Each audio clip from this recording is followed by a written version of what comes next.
Good morning, beautiful people. Welcome back again. I am on the front garden making sure everything is really nice because winter is almost here.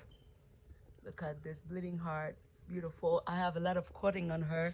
And this blue flowers, of course, I have a lot. This is what's going on over here on this front bed here. It's not that bad. Everything seemed like a little bit nice. And then this morning I just went and put those two flowers over there, right here. And yeah, so far I think I need to remove that one to add one more nice bigger flowers right here.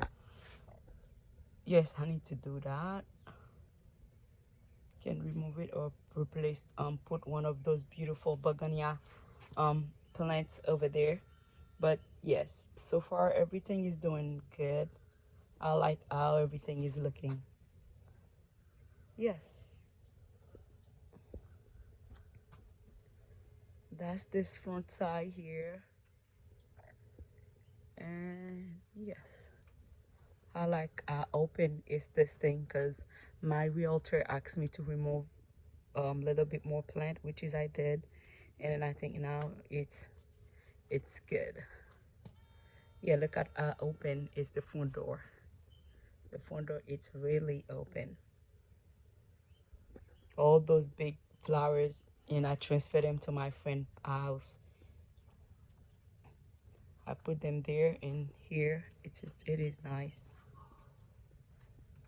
It is really nice. Now, when you're coming in, you're not gonna get touched by the flowers, which is, I don't mind, but some people don't like it. But anyways, those are the two pots over here. I don't do nothing with those pots, guys. Look at how beautiful is those flowers. And those are the flowers, guys. I keep moving to add them little bit. Look at how beautiful is here. And I transferred the whole garden without me buying nothing. I didn't go on the to the store to buy nothing. Everything came from what I have. So far, I like it. Thank you, friends, for watching. See you for another video.